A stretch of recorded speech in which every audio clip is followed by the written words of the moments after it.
Y bienvenidos sean todos ustedes. Soy el pastor Antonio López y quiero dar la más cordial bienvenida a usted que nos está sintonizando, a los hermanos que se unen con nosotros en este día. Hoy es el día para alabar el nombre de nuestro Dios, para glorificar su nombre, para juntos estar, aunque no estamos físicamente, pero en el mismo espíritu, en el mismo sentir. Y yo quiero dar la bienvenida y darle algunos pequeñas indicaciones para el servicio de hoy.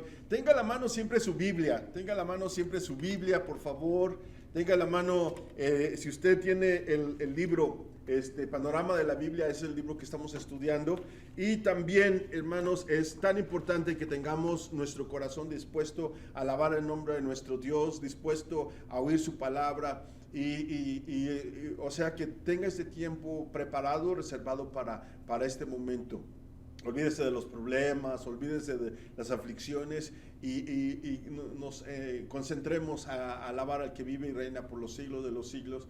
Igual, si tiene sus hijos, manténgalos en tranquilidad, procure estar tranquilo. Es cierto que no estamos en el edificio juntos, pero hermanos, somos una iglesia. Y la iglesia de Cristo alaba al Señor, la iglesia de Cristo no para, sigue, continúa día a día. Así que bienvenidos a cada uno de ustedes, los que nos se están sintonizando en otros países. Bienvenidos desde Chile, Colombia, Venezuela, México y bueno, El Salvador y otros, Estados Unidos y nosotros aquí en Canadá. Esos son los que se me vienen a la mente, pero posiblemente hay más. Bienvenidos. Somos el Ministerio Hispano aquí en la ciudad de Calgary, Alberta, Canadá. Y vamos a comenzar, hermanos, vamos a poner este tiempo en las manos de nuestro Dios, así que le invito a que incline su cabeza, cierre sus ojos y tengamos un tiempo de oración.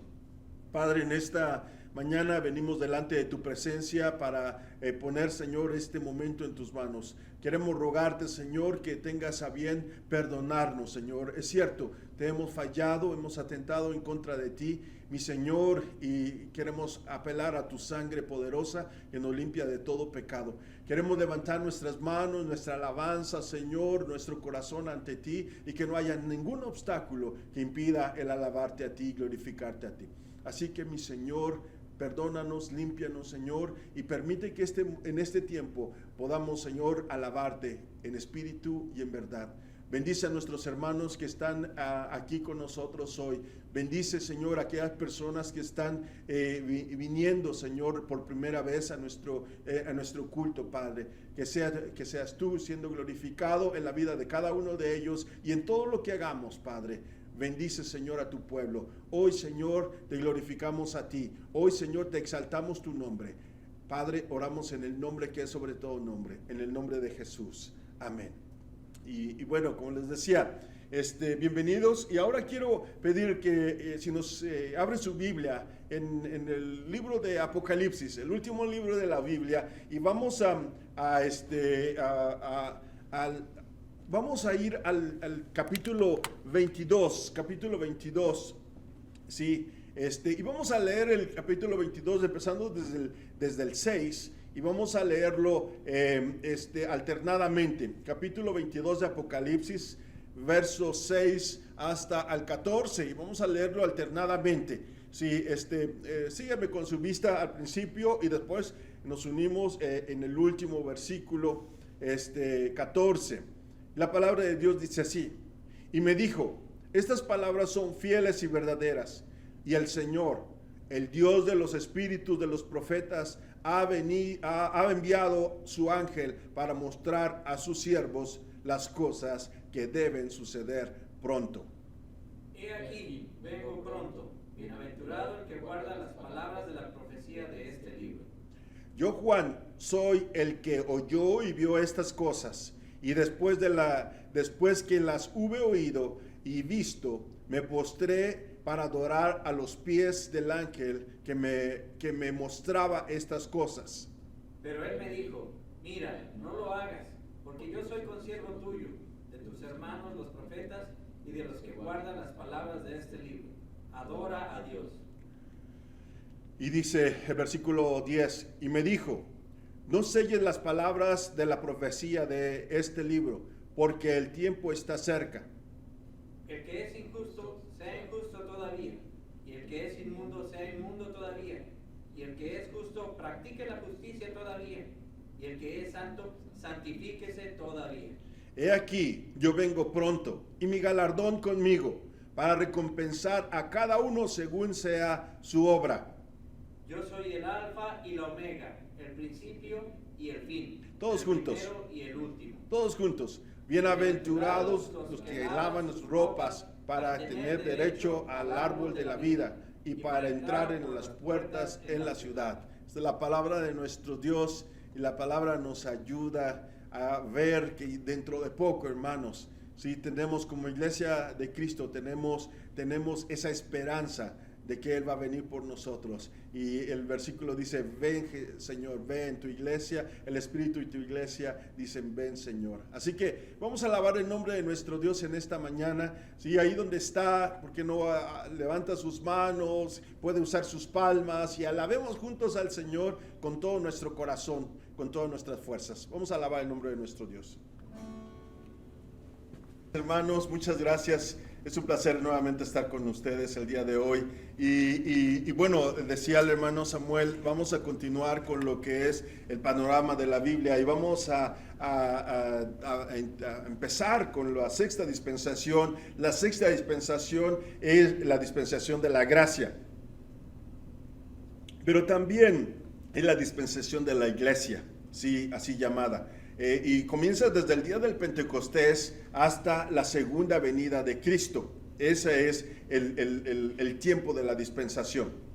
Pero también vamos a ver que solamente para tener un recordatorio de lo que es las dispensaciones, hemos visto la primera dispensación, la inocencia, hemos visto la dispensación de la conciencia, del gobierno humano, de la promesa, de la ley, y hoy estamos comenzando lo que es la gracia.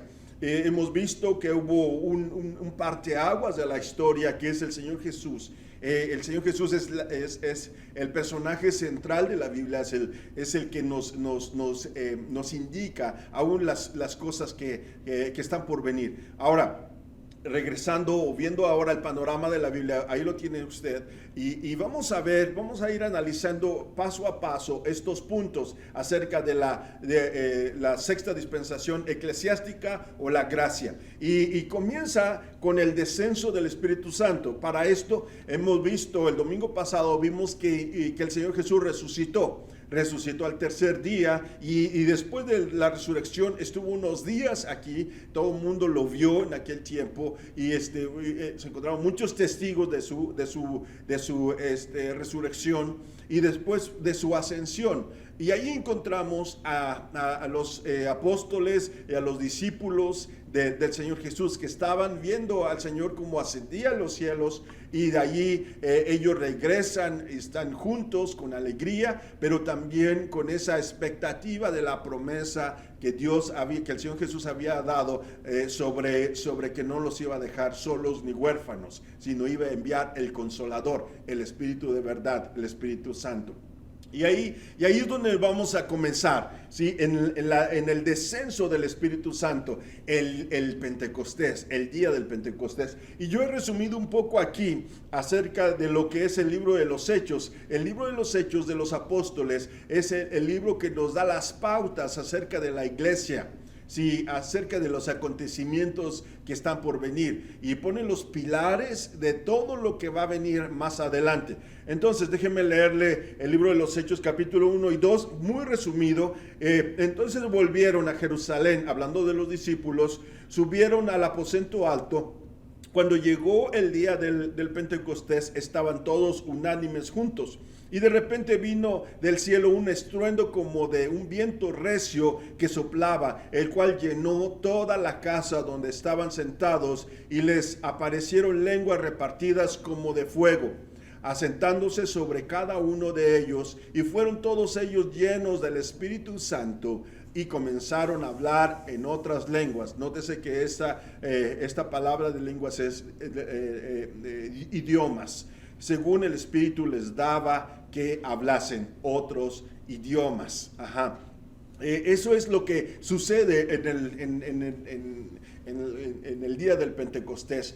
Pero más adelante podemos ver cómo sucedieron las demás cosas. En el capítulo 2, verso 42 al 47 dice: y perseveraban en la doctrina de los apóstoles, en la comunión todos los que habían creído estaban juntos y tenían en común todas las cosas, y vendían sus propiedades y sus bienes y lo repartían a todos según la necesidad de cada uno. Y partiendo el pan en las casas, comían juntos con alegría y sencillez de corazón, alabando a Dios, el Señor, y añadía cada día a la iglesia los que habían de ser salvos. Que lo que sucede, que Dios, cuando el pueblo de Dios está en un mismo sentir, en un mismo espíritu, hay bendición, ¿sí? Y eso es lo que estaba sucediendo. Era la primera vez, estaba naciendo la iglesia de Cristo, estaba naciendo la iglesia, y las primeras cosas que estaban sucediendo es que tenían en común todo. No importa en qué estatus estuvieran viviendo o de dónde eran, de qué idioma hablaban, eso no era el problema. Todos tenían el mismo sentir, el mismo espíritu. El ministerio hispano se caracteriza por eso, porque tenemos, aunque hablamos en la gran mayoría el mismo idioma, el español, pero diferentes culturas y aún diferentes modismos de español lo tenemos en el ministerio hispano. Europeos también tenemos. ¿Qué es esto? Que todo esto nos lleva a ver que la iglesia primitiva es la iglesia que modelo para nosotros, es las bases de todo esto. Así que regresando al panorama, podemos ver que el descenso del Espíritu Santo en el día del Pentecostés causa una explosión, un avivamiento que no se había experimentado. Sí, el Señor Jesús había prometido que iba a enviar el Consolador, el Espíritu de verdad, y es cuando sucede esto, y hay un periodo en el cual nosotros podemos ver que se llama el periodo apostólico. El periodo apostólico, ¿sí? Después del día del Pentecostés, empieza a ver los apóstoles a trabajar allí y a poner las bases de esta iglesia. Poner las bases de la iglesia. ¿Y cómo fue esto? Bueno, lo primero que sucedió es que vieron los recursos para consumar la obra. Recuerde, el Señor Jesús dijo: tetelestai, consumado es, o sea, la consumación de la salvación del hombre había quedado ya. No hay nada que agregar. Pero el trabajo para que la gente, la humanidad pueda conocer a Cristo, eso se lo entregó a la iglesia y a través de los apóstoles. Los apóstoles son los que llevaron las primeras cosas, las primeras herramientas, los recursos para que la iglesia continuara con el trabajo del Señor. Primero vemos en el capítulo 1, verso del 1 al 2, el mensaje. ¿Qué mensaje? El reino de los cielos se ha acercado, arrepiéntanse, las buenas noticias, ¿sí? La manifestación de ese reino, el poder de ese reino, ¿sí? De las buenas noticias, el ministerio, ¿sí? Encontramos también que la misión de la iglesia, como individuos, era proclamar, y es proclamar el evangelio. No es hacer milagros, no es pasarla bien, no, es la misión, es que el reino de los cielos se haga visible en este mundo, ¿sí? El motivo, la motivación es darle gloria al Señor Jesús. Eso es lo que nos mueve, ¿sí? Ahora, encontramos no solamente en este paso, encontramos también que hubo que reemplazar al traidor Judas, y fue reemplazado por Matías. Sí, están todos allí, todos los pasajes bíblicos están ahí. Son 13 puntos que yo he podido resumir durante el periodo del libro de los Hechos. Sí, encontramos también el bautismo del Espíritu Santo, encontramos el primer sermón cristiano. La primera vez que se hizo un sermón cristiano, ¿sí? La primera comunidad cristiana la podemos ver aquí en el libro de los Hechos. El patrón de la iglesia primitiva para evangelizar, la organización espiritual, el primer mártir cristiano, ¿sí? Lo encontramos aquí también. La iglesia perseguida fue extendida. recuerde esto, y esto lo vamos a ir viendo más adelante, pero recuerde, una iglesia que está tranquila en su confort, es una iglesia que no está haciendo el trabajo. La verdad es que necesitamos movernos, y hoy podemos ver que Dios ha permitido toda esta situación para que la iglesia pueda ir más allá y moverse y llegar al corazón de las personas que no conocen a Cristo. Entonces, una iglesia perseguida también es una iglesia que está santificada. ¿Por qué? Porque solamente los hijos verdaderos, sí, están en esa iglesia, porque no hay un atractivo más que conocer a Cristo y tener una relación con Dios. Sí, esa iglesia se extiende la salvación a las demás personas. Primero fue a los judíos, pero después se extiende a los gentiles y se va hasta lo último de la tierra. Eso es lo que dice la Escritura. Y después de esto nace la iglesia gentil. La iglesia gentil es aquella iglesia que no es judía. ¿Sí? Nace la iglesia gentil, que es la misma iglesia, pero en realidad lo que sucede aquí es que los gentiles no teníamos acceso a la salvación. A partir del Señor Jesús, el acceso lo tenemos. Somos su especial tesoro. Somos su nación. Hubo hombres que transformaron al mundo en ese momento, hombres que hicieron el trabajo, que se dieron por completo, hombres capaces de ir más allá, aún arriesgando su vida, arriesgando su comodidad, arriesgando sus títulos, arriesgando todo. Hombres que transformaron al mundo, ¿sí? Y también vemos que hubo un encargo de parte de Dios hacia los líderes, de la iglesia. Eso es lo que sucedió. Sucedió que durante este periodo, ¿sí? En esos tres puntos que le acabo de mencionar en el libro de los Hechos, encontramos que eso sucedió.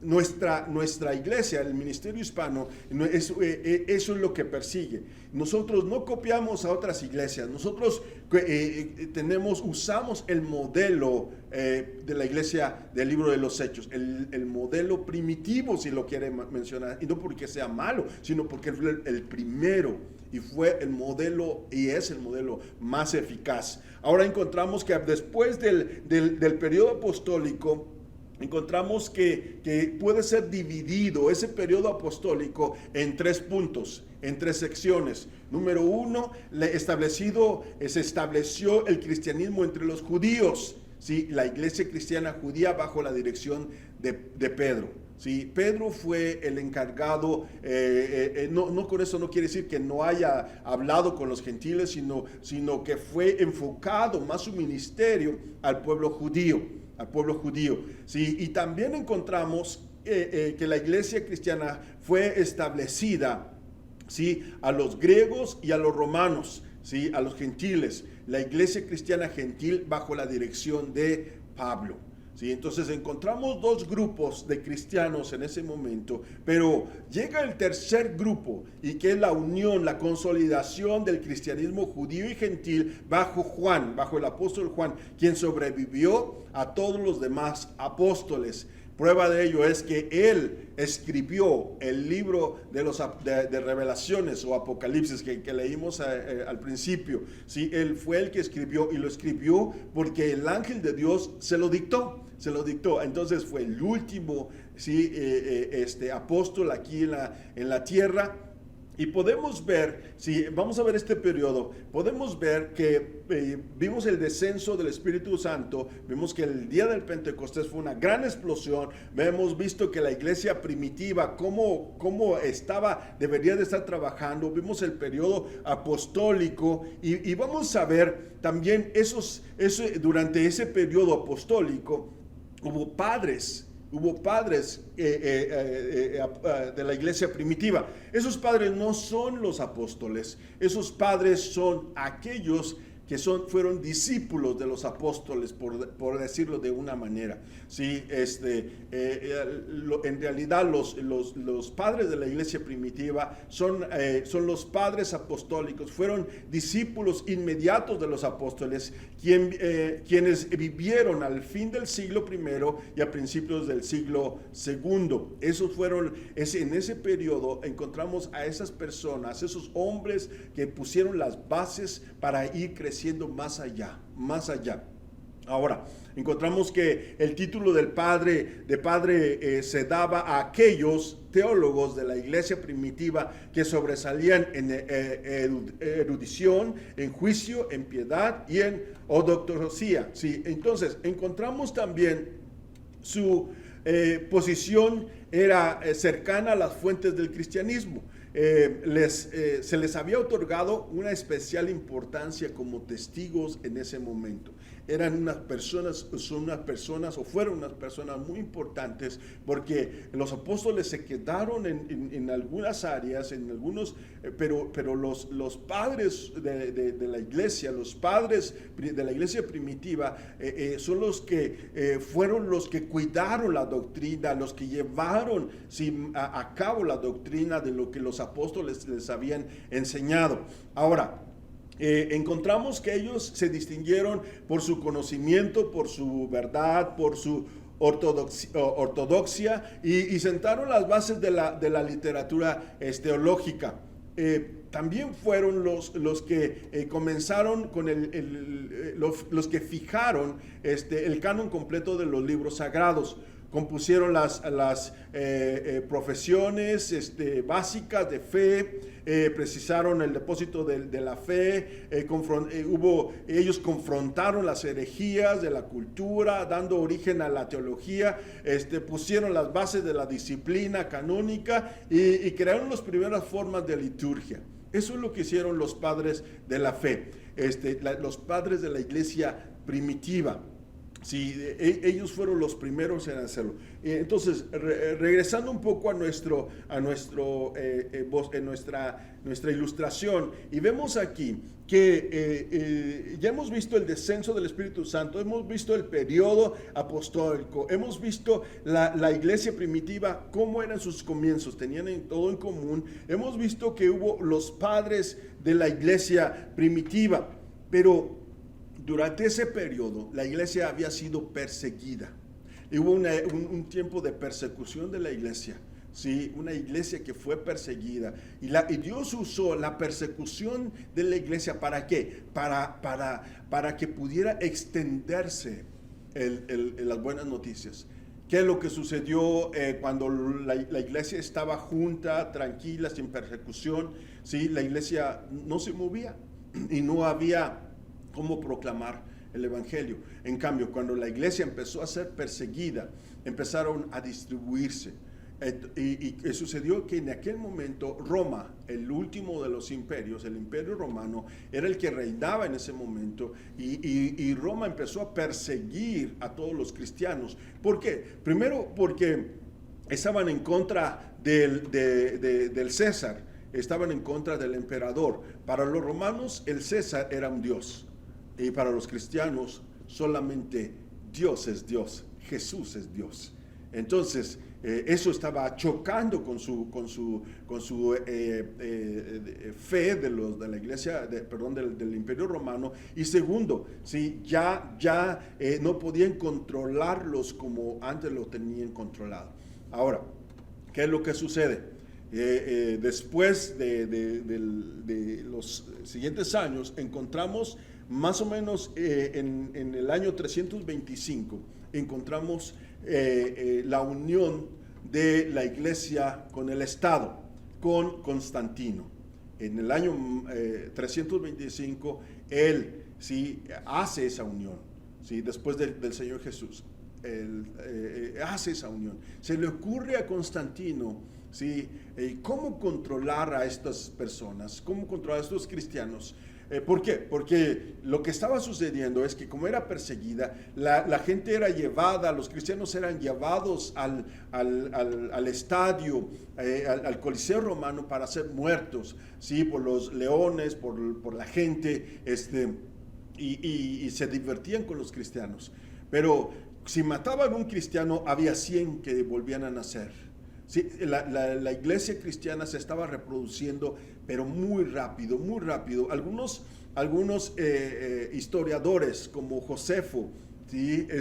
Habla que los romanos, las mujeres romanas, se empezaron a convertir al cristianismo por la fe de las otras mujeres que no eran romanas, las mujeres cristianas, y se dieron cuenta de que el matrimonio cristiano era tan fuerte y había tanto amor y era tan sólido que empezaron a desear eso.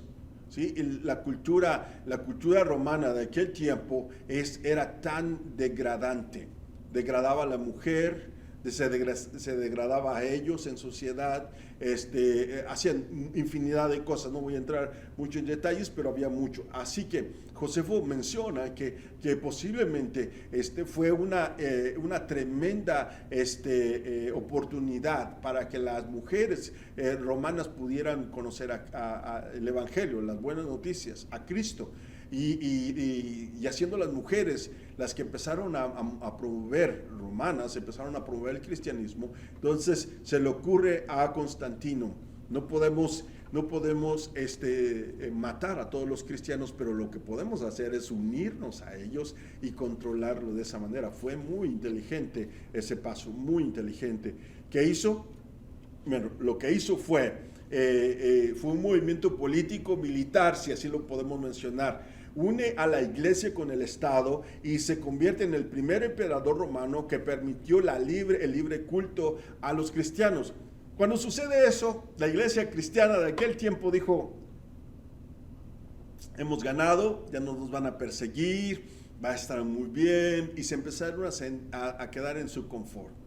Sí, parece que todo está bien, pero el resultado de esa unión fue el sincretismo. ¿Qué es el sincretismo? Es la unión de lo santo con lo profano, ¿sí? Y lo que hizo Constantino es que nazca una nueva iglesia, uniendo la fe romana con sus dioses romanos y haciéndolos, cristianizando a esos romanos. Voy a ponerlo entre comillas eso. Sí, y los ídolos romanos, como muchos que vemos hoy, y los empezó a llamar, lejos de llamarlos los ídolos que tenían antes, como Diana y todos ellos, los empezó a llamar santos. Ajá. Y empezó a cristianizar todo eso, y hizo el sincretismo, y nace la iglesia apostólica, ¿sí?, romana, ¿sí? Iglesia apostólica romana. Entonces, católica, apostólica y romana. Si estamos hablando que eso fue en el después del siglo III, ¿sí?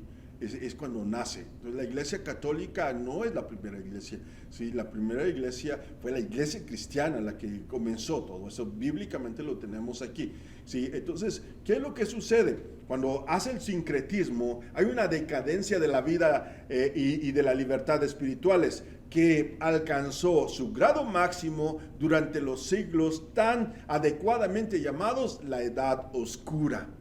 Es un tiempo tan complicado, tan oscuro en ese momento. Es un tiempo que se llamó la Edad Media, la época oscura. ¿Sí? Y vamos a ver algunas características solamente para que usted sepa qué es lo que sucedió, recordar todo esto. La Edad Media surge una religión llamada la Iglesia Católica o católica como un gobierno. En ese momento la iglesia y el Estado se unen. Constantino fue el primer papa, se declara el primer papa, y de ahí une la iglesia con el Estado. Entonces, tanto Constantino tiene la autoridad religiosa como también la autoridad del gobierno. Se une todo esto y se da cuenta de que era tan poderoso porque tenía la fe, ¿sí? Y el poder juntos, ¿sí? Se levantan guerras, se empezaron a haber guerras entre todos los imperios. El Papa quería gobernar, el rey quería gobernar, y empieza a haber luchas entre ellos mismos y entre todos las demás personas. Ya el pueblo, ya Roma, el Imperio Romano estaba decayendo y decayendo. Entonces empezó a haber una inseguridad como consecuencia de esas guerras. Vivió una época tan insegura de aquel tiempo, ¿sí? No había ley, ¿sí? La gente mataba en nombre de Dios, decían, o en nombre del César, o en nombre de quien sea, ¿sí? Había una desigualdad total, ¿sí? La sociedad fue totalmente dividida en clases sociales, de manera que la jerarquía, ¿sí? O sea, la nobleza, el clero y la población campesina, eso fue lo que sucedió. Primero estaban los nobles, los reyes, los que estaban teniendo títulos de nobleza, y después siguió el clero, ¿sí? Toda la iglesia y la población campesina. Algunos tenían más privilegios que otros. Por ejemplo, los nobles y los religiosos tenían el privilegio principal. Los campesinos ni siquiera tenían acceso a la educación. Sí, era muy, muy triste. Ahora, estamos hablando que esta iglesia, sí, la unión de la iglesia con el gobierno, con el Estado, se corrompió. Esta no es la iglesia que primitiva, esta no es la iglesia que Cristo fundó, de ninguna manera. Esta es la iglesia que un hombre llamado Constantino tuvo. Ahora, para quedar claros, este hombre llamado Constantino fue usado por Satanás, porque lo que hace Satanás es que todo lo que hace es, si está una iglesia sana, lo que hace es entra a la iglesia y empieza a meter falsas doctrinas, falsos maestros, y empieza a ver esa división y empieza a controlar, ¿sí? Que el hombre controle, que la religión controle, que las ceremonias controlen, y no que Jesús sea el centro de todo. Eso es lo que hizo Constantino, y eso es lo que vemos hoy en día. Hubo un modelo económico. Una de las principales características fue el surgimiento del feudalismo. El feudalismo, ¿qué es esto? Sí, las personas feudales eran las que controlaban todo, sí, el dinero, todo, y tenían esclavos, literalmente, a las personas campesinas y a todas las demás personas. El feudalismo cobró vida, y esto fue obra de la iglesia que había surgido con Constantino, la iglesia romana. Fue un difícil acceso a la educación durante esa época medieval. La educación, los únicos que podían llegar a la educación eran la nobleza y el clero. Ahora, en esa época teocéntrica, Dios aparece, y voy a ponerlo ahí entre comillas otra vez, ¿sí? Como el centro del mundo, de la vida de las personas. La iglesia influía a todos los ámbitos de la sociedad, imponía normas y leyes, buscaban la buena convivencia de la sociedad en la Edad Media, ¿sí? Eso es aparentemente lo que hacía. Ahora, ¿qué es lo que hacía la iglesia? Era un poder. La gente, encontramos a muchos papas en ese tiempo que mataban a otro papa por quedarse con el poder, se pasaban el título de uno u otro. Encontramos una papisa, una mujer que se hizo papa también, tuvo un hijo, y por eso se dieron cuenta que era una mujer. Encontramos ese momento de la historia de la iglesia, ¿sí? tan oscura. Sí, y muchos, y no estoy aquí tratando de ofender a nadie, solamente es un poco de historia para entrar a lo que nos va a llevar a lo que dice la Biblia, sí, con respecto a todo esto. Pero fue una época muy oscura, muy difícil, la fe de muchos cayó, pero Dios siempre tenía un cuidado de su iglesia, siempre ha tenido un cuidado de su iglesia. La iglesia cristiana ha pasado por todo eso. Es cierto, no tenía el control como vemos aquí. Y a veces nos confunden, a veces la gente confunde, la iglesia quiere controlar y todo eso, como lo hizo en la Edad Media. No, la iglesia cristiana no tiene eso. La iglesia cristiana tenemos una característica, que todos somos iguales. Todos tenemos el mismo valor. Aquí no hay nada que quien sea mejor o sea mayor el uno del otro. No, aún con la mujer. Tenemos diferentes roles, diferentes trabajos que hacer, pero somos iguales delante de Dios. Somos iguales. Mis hermanos en la fe son mis hermanos y los trato así. ¿Sí? Y no por ser el pastor yo tengo que tener la máxima y tener todas las cosas buenas. No, todos somos iguales aquí. Encontramos en la iglesia primitiva que la iglesia se caracterizaba porque los dueños de esclavos podían dentro de la iglesia ser siervos de los pastores, que muchos de ellos eran esclavos, ¿sí? Y en ese momento, pero dentro de la iglesia eran todos iguales. Eso no le gustó a Constantino y tuvo que cambiar todo eso. Y a la iglesia, eso es una manera de la iglesia romana de controlar todo esto. Pero surge un avivamiento, surge la reforma protestante. Y con este lema, el justo vivirá por la fe. Hace ya 500 años. Acabamos de cumplir 500 años. La iglesia cristiana celebró hace poco la reforma, ¿sí? Surgió la reforma. La reforma del siglo XVI es, después de la edad apostólica, el punto más importante de la historia de la iglesia. Es el punto más importante. ¿Por qué? Porque fue un avivamiento de la fe dada una vez a los santos contra la tiranía de la tradición y la corrupción eclesiástica. Sí. Vemos que la Biblia no nos habla nada de tradiciones, no nos habla nada de corrupción, al contrario, ¿sí? Al contrario, el Señor Jesús fue el primero en decirle a los religiosos de aquel tiempo y hablarles sobre si no se arrepentían había que ir a una condenación, ¿sí? Ahora, los ritos y las tradiciones, eso no nos deja en nada. Eso no tenemos ya nada. El Señor Jesús vino y cumplió todo en la cruz cuando dijo, tetelestai, consumado, se cumplió todo, ya no hay más que hacer. Ahora, esto fue lo que determinó el paso de la Edad Media a los últimos días. Fue en un periodo de surgimiento de las denominaciones evangélicas, cuando surge la reforma protestante. ¿Sí? Surgen diferentes movimientos, diferentes grupos donde se puede identificar y hacer énfasis en diferentes puntos doctrinales y surgen así las denominaciones. Cuando las bases del protestantismo fueron declaradas firmemente a la oposición del papado. Sí, la iglesia cristiana no se rige, no tiene un líder, un hombre líder, no tiene eso. Sí, tenemos nuestro líder supremo es Jesús de Nazaret, Jesucristo. No es el Papa, no es nada de eso. Entonces aquí surge esta ley, esta reforma protestante. ¿Por qué? Porque el Papa estaba poniéndose al nivel de Dios, ¿sí? Y a veces sobrepasa ese nivel, quiere sobrepasar ese nivel. Y cuando surgen hombres y mujeres que se dan cuenta que eso no era bíblico, usando Efesios 2, 8 y 9, dice, porque por gracia sois salvos por medio de la fe, y esto no de vosotros, pues es don de Dios, no por obras, para que nadie se gloríe. Y lo que vemos en la iglesia romana es que la iglesia romana lo que hizo fue, puedes comprar tu salvación, puedes comprar cosas, puedes comprar tu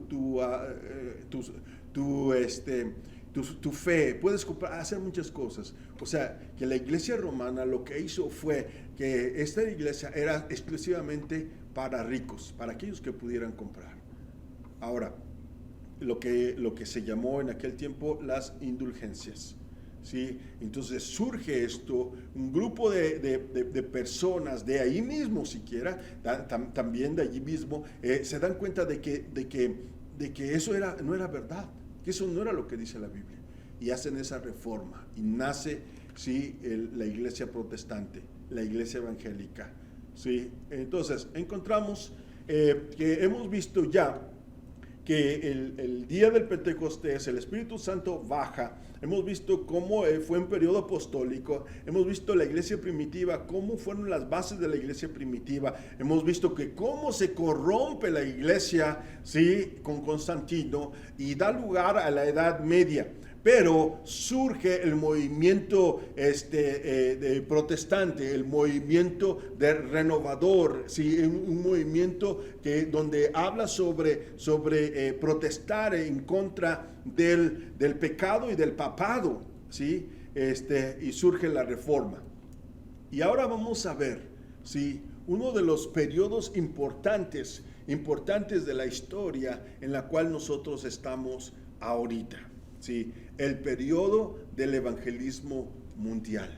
El periodo del evangelismo mundial, ¿sí? Es un periodo importante porque es el periodo donde usted y yo estamos viviendo en este momento. Sí, es el periodo donde estamos viviendo. Ahora, estoy dándole una entrada a lo que vamos a ir analizando un poco más detalladamente, valga la expresión, el próximo domingo, acerca de los últimos acontecimientos, de lo que está sucediendo ahora, por ejemplo, en este momento del COVID-19, y estamos viendo cómo las grandes potencias están cayendo en su economía, otras están resurgiendo. Sí, vamos a ver todo eso, pero para esto yo estoy poniendo las bases para poder entender qué es esto, cuál fue el plan de Dios para con la humanidad, y todo está dentro del plan de Dios. Ahora, el evangelismo mundial es en este periodo en el cual nos encontramos ahora, según Timoteo 3, dice, también debes saber esto, que en los posteriores días vendrán tiempos peligrosos.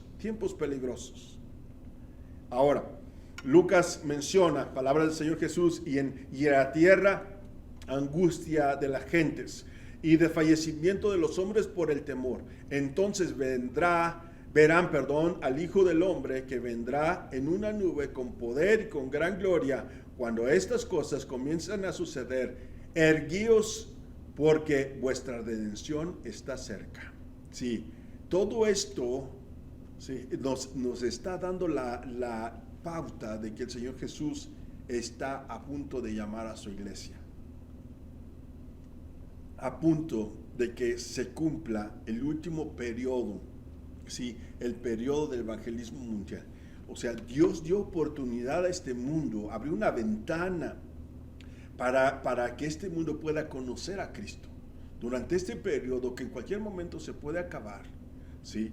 Se acaba y ya no va a haber oportunidad, y si va a haber oportunidad va a ser muy, muy difícil, y no quiero adelantarme para no hacerlo más problemas en esta cuestión, pero ¿qué es lo que sucede en este momento? Sucede que los creyentes renacidos, nosotros que hemos creído en Cristo como nuestro Señor y Salvador, tenemos que estar preparados para el llamado de nuestro Señor. Hoy necesitamos estar más listos, prestos, atentos, ¿sí? Preparados para el llamado del Señor.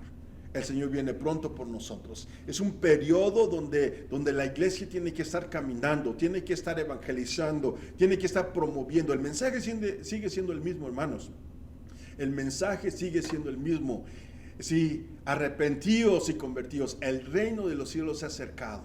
Sí, la buena noticia es que Jesús, el Hijo de Dios, se hizo hombre. Amó Dios al mundo que envió a su Hijo Jesucristo a morir por nosotros en la cruz, para que nosotros, las personas, pudieran ser salvos de la condenación que viene.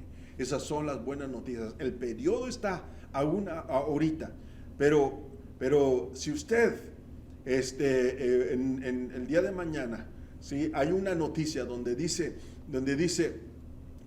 desaparecieron millones de personas y no saben qué pasó, ¿sí? Usted está en problemas porque la iglesia se ha ido. El Señor llamó a su iglesia, ¿sí? Y ustedes, por eso hoy es el momento de recapacitar y saber y tener una seguridad de que hemos creído en Cristo y que somos, ¿sí? herederos de su reino. Ahora, la dispensación del Espíritu Santo o de la edad de la iglesia termina con la transformación, la traslación de la iglesia. Eclesia, recuerda, los llamados, eso significa, ¿sí?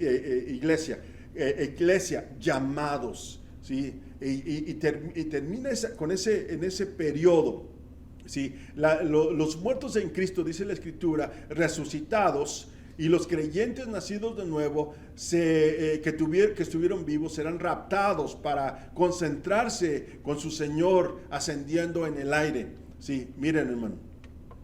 A veces la gente cuando hablamos de esto dice, esto está como muy raro, ¿no? Como que es una película de Hollywood, pero miren, hermanos, usted que me escucha, la Biblia es tan clara que el Señor dijo que se hicieran las cosas en Génesis y se hicieron las cosas. Sí, el Señor dijo todo lo que iba a pasar durante el periodo del Antiguo Testamento. Él prometió que iba a nacer el Salvador del mundo de una virgen.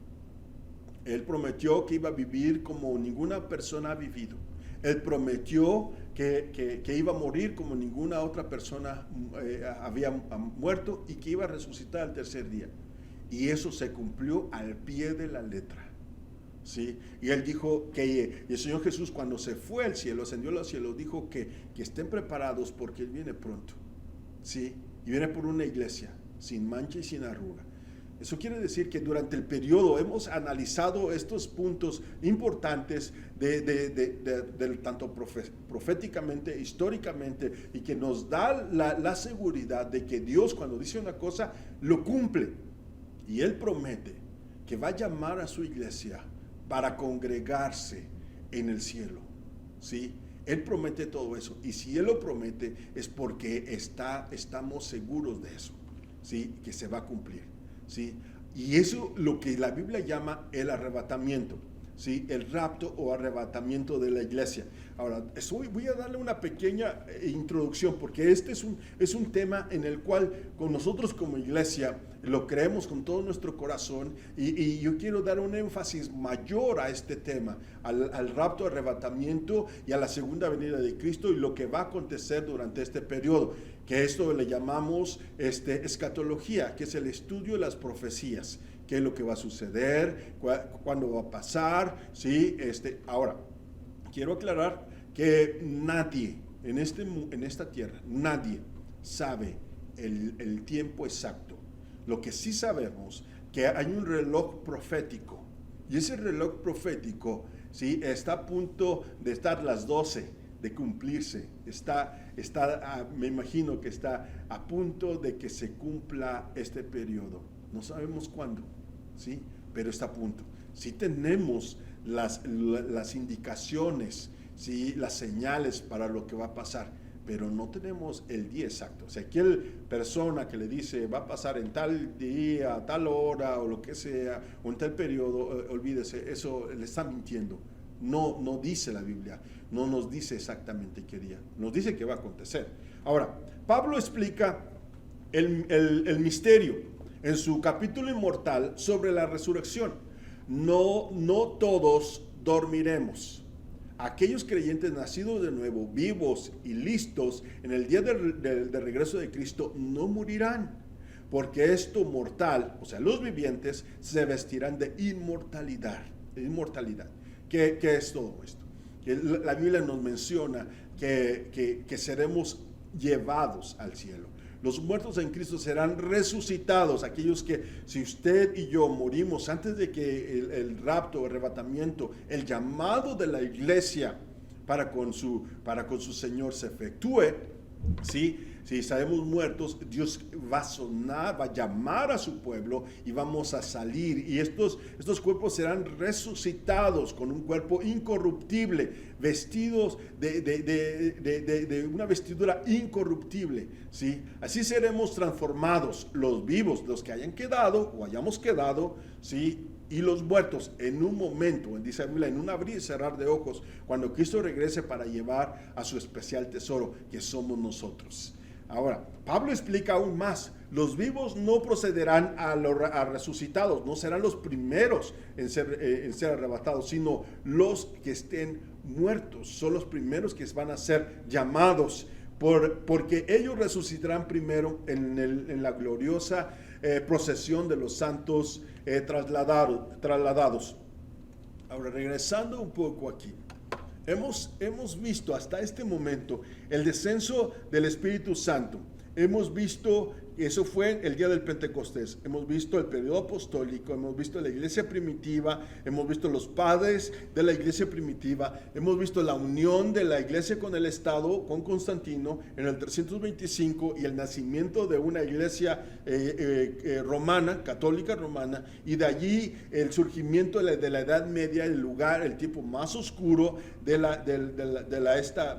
esta época, y encontramos que surge, sí, la Reforma protestante, sí, y surge ese periodo. Y a partir de la Reforma protestante encontramos el periodo de evangelismo mundial en el cual nosotros estamos viviendo hoy, sí, pero y esperando el llamado del Señor hacia a la iglesia para que los vivientes, sí, y los muertos en Cristo, ¿sí?, sean llamados a su reino. Ahora, hasta ahí vamos a dejarlo en este momento, ¿sí? Hasta este momento, para que el domingo que entra usted esté preparado y tomando nota, y vamos a ir más adelante, vamos a hacer un zoom, vamos a ir un acercamiento a lo que es el rapto, arrebatamiento de la iglesia. ¿Sí? Y de ahí viene la segunda venida de Cristo, ¿sí? La segunda venida de Cristo. ¿Y cómo es que la segunda venida de Cristo, en cuántos periodos se menciona? Yo me imagino siempre al Señor Jesús, solamente para que usted lo ponga en su mente. Yo me imagino al Señor siendo el Rey de Reyes y Señor de Señores, cuando en la antigüedad, cuando el rey iba a visitar alguna ciudad, lo que hacían era que mandaba un pregonero, ¿sí?, que iba adelante, iba a decir: prepárense porque en 2 días llega el rey, en 2 días llega el rey, y después llegaba otro, en 1 día llega el rey, ¿sí?, y después decía, venía otro y decía: el rey está aquí, y entraba el rey. Pues eso es la segunda venida de Cristo. La segunda venida de Cristo tiene esos pregoneros, esas voces dentro de la historia y de la Biblia que nos mencionan, y esas profecías que nos mencionan: ya viene el rey, ya viene el rey. Si estén preparados. Y hoy es el mismo clamor. Amados hermanos en la fe, estemos preparados porque el Rey viene pronto. Levantemos nuestra cabeza porque Él viene pronto. Él está a punto de llamarnos a su presencia. Él está a punto de llamar a su iglesia santa, sí, poderosa, sí, está a punto de llamarnos. A usted que me escucha y que no tiene una relación con Dios, una seguridad de vida eterna, mire, el momento es ahora. Hoy es el día de salvación. Hoy es el día de salvación. La Biblia dice que cuando todos hemos pecado y estamos destituidos de la gloria de Dios, usted y yo somos pecadores. Y si usted reconoce eso, también reconozca que usted necesita un Salvador. Sí, porque de tal manera amó Dios al mundo que ha dado su Hijo unigénito para que todo aquel que en él crea no se pierda, mas tenga vida eterna. La salvación está al alcance de usted el día de hoy. Mañana puede ser demasiado tarde. Hoy es el día de salvación. Si usted no tiene una seguridad de salvación, si usted dice: tal vez yo he pecado, yo no me siento digno de ir al cielo. Bueno, Dios ha pagado el precio de su pecado y el boleto está listo para que usted lo tome y vaya al cielo. Sí, mañana puede ser demasiado tarde. Yo le invito a que haga alto en su camino y que vuelva su corazón a Dios, y que le dé Dios esa seguridad de salvación. Hoy es el día de salvación. ¿Por qué no ahí donde está?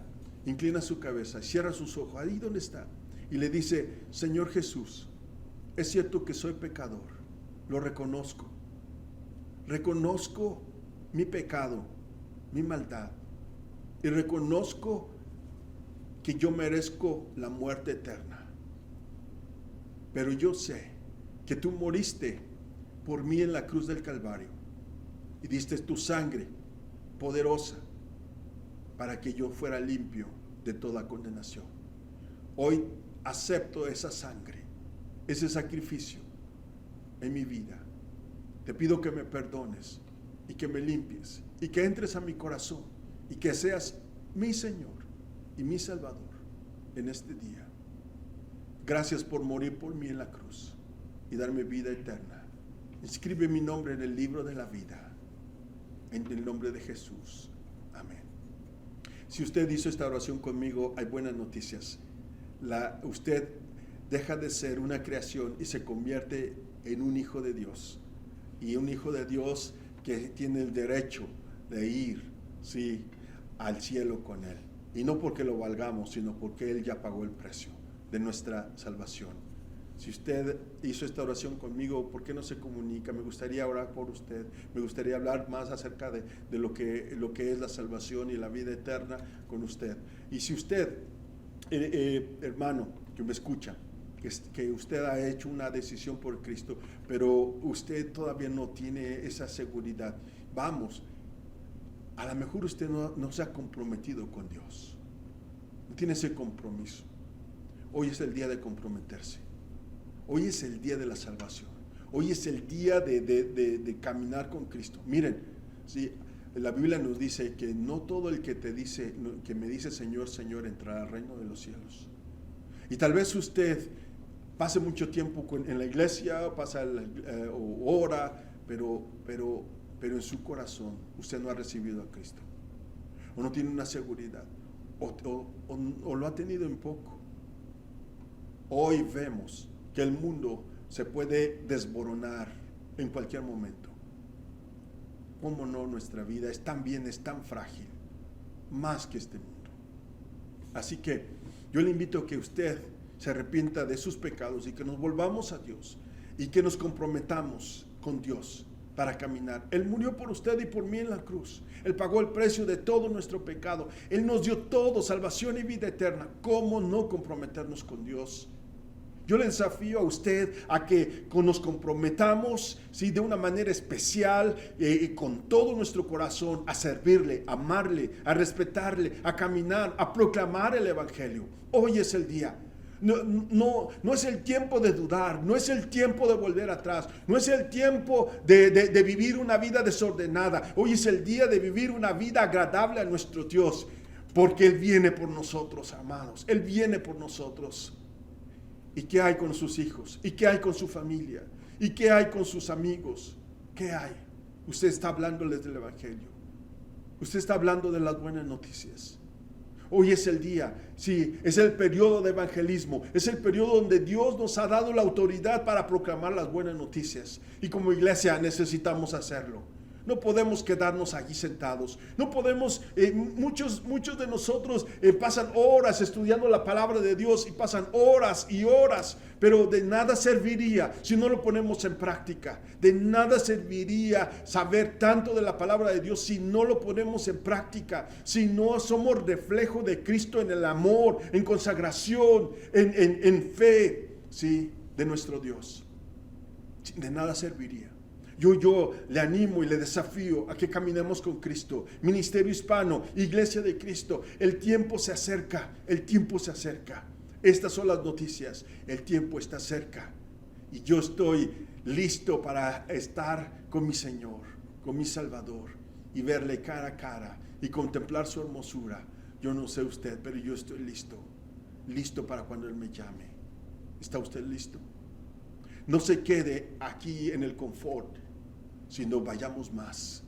La iglesia debe estar en constante movimiento, caminando.